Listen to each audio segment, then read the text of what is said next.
Hi, everybody. I'm Ryan Gamboa, sitting here with Lela Graham, who's running for House District 21 here in the state of Montana. We really appreciate you being in here, Lela. It's awesome to have you. I'm grateful to be here. I've met you a couple times, but I still don't know you very well. If you could allow everybody at home just to get you know, tell us a little bit about yourself. So I grew up in town, sort of. My parents were military. I went to Sunnyside Elementary, and all my family kind of still live in Great Falls. My mom lives in Fairfield, and she actually ran for the State House a few years ago as well. After I graduated from high school in Fairfield, and then joined the military. And then after the military, I went to the University of Virginia, and then I got on campaign trails, and I worked, very targeted races, very successful campaign, political operative. About 8 years ago, I decided to come home to help take care of family. I moved back home to Great Falls a little over a year and a half ago, got to use the VA loan, and bought a nice condo, and then I decided to run. So that's where I'm at. Awesome. Well, thank you. So why are you running? That's the important question. So I'm running because I'm a person in long-term recovery, and I don't think that voice is in the Montana legislature yet. So I'm very vocal about being a person in long-term recovery and talking about substance use disorder all across my district, and it resonates. There's a lot of people who have, personally deal with substance use disorder, have family. It crosses all boundaries, and I've been able to build a lot of coalitions across Great Falls and the state on this issue, and it's very important to me, and that's one of the reasons. Besides, I love Great Falls. My family live here, and I just think it's a beautiful community, and it needs, people to step up, and I'm grateful to be able to do it. Well, I appreciate you sharing that. At the end of the day, why are you the right fit for this job? I think because I'm running a very authentic campaign, authentic voice. I'm also a veteran as well, so that resonates with a lot of people. It's a new voice that's kind of hasn't been in the Montana legislature before. I mean, I really respect my opponent. It's a fun race to run against him. I like him a lot. And when whatever happens, I will reach out to him and be like, here's a bill that I want to put through. And I'm confident that will happen. I hope to be putting it through myself, but if not, I'm not hesitant to reach out to people to get what I care about, and I think the community care about done. So. Thank you. One big issue here in the nation, across Cascade County, the state, is affordable housing. Yes. And so what are your plans to help create affordable housing opportunities for constituents, or just more housing in general? I think, I'm grateful to be able to use the VA loan, but I was living in Missoula a little bit before, and I was priced out of living in Missoula. So one reason I was able to move home. But I think building more, accessible housing, and not just apartments, but like an ownership of that. I mean, I love apartment living, but I think, having a place to call your own is very meaningful, and there's a lot of big the ARC apartments are coming up in my district, and I'm really looking forward to see what happens there, but there's big plans. I think the governor's housing task force is going to be really interesting to see what, regulations we can, lower or, move around to build more housing without destroying, our single-family homes kind of areas, that the authentic part of the community. So it'll be interesting to see what comes down from that task force. There's a lot of stuff that I feel is really interesting, and I mean, Great Falls is booming, and I have a lot.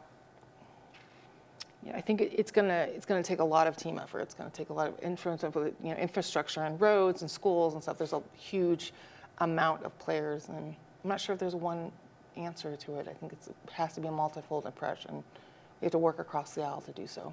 No, I agree with that 100%. And I mean, let's keep on this housing trend.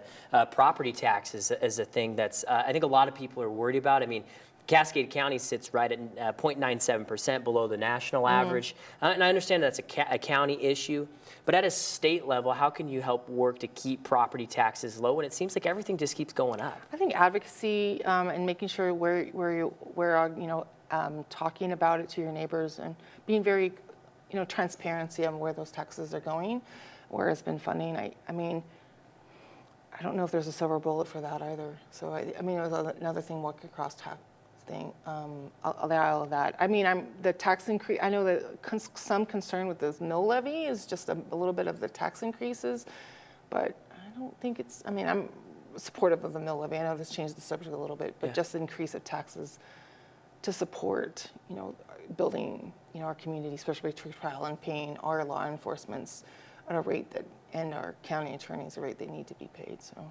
You touched on working across party lines and in a bipartisan system. I mean, I know you said you really like your opponent, and regardless of that, there's going to be a lot of people that have, different beliefs than you across the line. So how do you plan to work within that bipartisan system effectively? I think, there's a quote on Patton, there's two people are thinking alike, then one person's not thinking, and I don't have to agree with everything somebody says to like them, to be friends with them, to get something done. I mean, to agree on 80% of the values and just talk about the 20%. The polarization of it needs to kind of dissuade. And I have a lot of friends across the aisle, and I might not disagree with them on a lot of things, but there's like a couple things that we agree on, and we can just work on that and kind of avoid the kind of confrontational arguments. But I think we don't have to shy away from conflict to get our point across, but we don't have to be name calling and belligerent to also get our point across. So I hope that we can transcend the whole, name calling and just visceral hatred if somebody is the oppositional party, because Montana is a Montana legislature. We live here, we work here. We don't need to be divisive. We can disagree and not be divisive. No, I appreciate that. And I'm going to move into some agriculture a little bit here. And, the way the world's moving, it seems like a lot of, kids that grew up on family farms, generational farms, are pursuing other endeavors in the world, whether it's in bigger cities, different states. How do you propose to kind of keep these kids on the farm and keep these farms going? What's the incentive to stay on a farm? Everything's been, I lived in Fairfield a while, and people. It was like you go to college and then you don't come back. I'm not really sure to answer that. I know they've been bought up by big corporations, and we can try to eliminate big farm, not big pharma, buying stuff.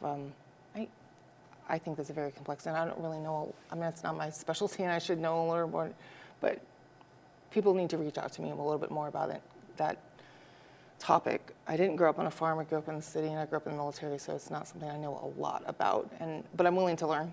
No, and that's fair, and I think it's going to bring me to another question that might be tough for you under those circumstances. Is ag is the leading economy here in Montana. So how do you plan to keep prices up for our crops? Importing, exporting, things like that. I think that just making sure that they're made here, and we know where they're going to be sold.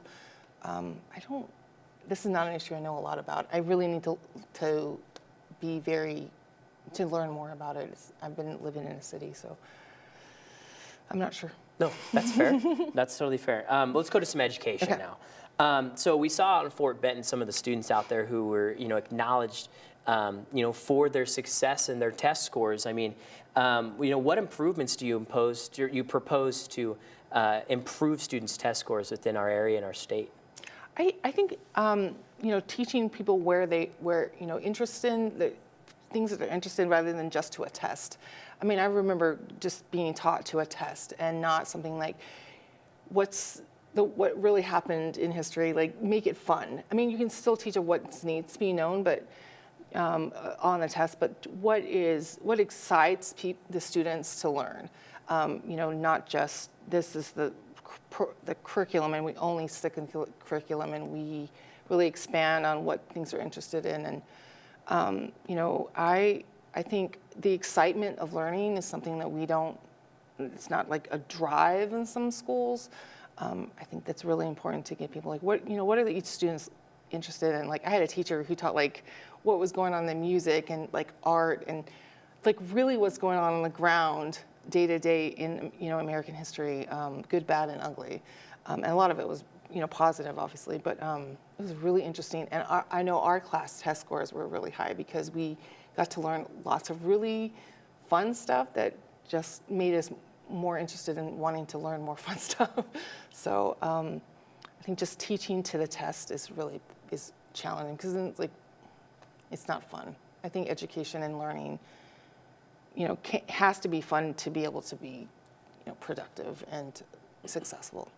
I appreciate that. And I'm going to move now to one of the heated topics in our country. And in some of my, journalism here and reporting, I've had to go out and cover, and that's where I've seen you advocating a lot is at abortion, pro-choice rallies and things Absolutely. like that. So, clearly your stance is pro-choice, and based on where I've seen you, but if you could elaborate on that. And then do you believe that at the state level, the state of Montana can dictate abortion laws and access? Well, that's one reason I am running is to make sure the supermajority doesn't happen and change our Montana Constitution, which has the right to privacy in it.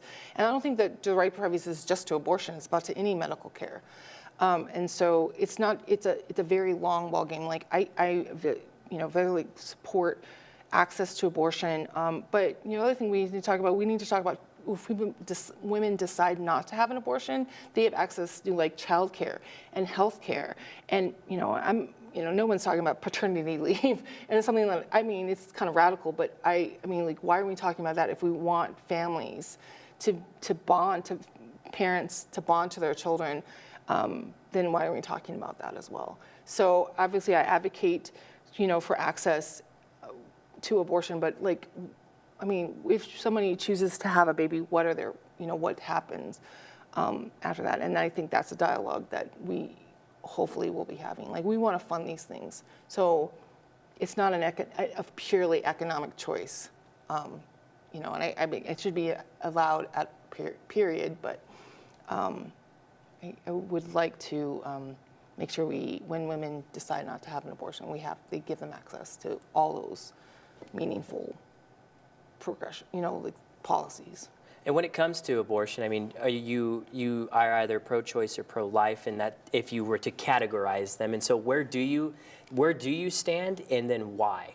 No, I'm pro-choice because I think it is between you, your doctor, and your God, and I don't think it should be anyone before other than that. Also if you have, the procedure, if your baby is sick and you have to have this procedure, we should be able to allow that too. And I don't consider that an abortion because it's a medical procedure, to save the life of the mother.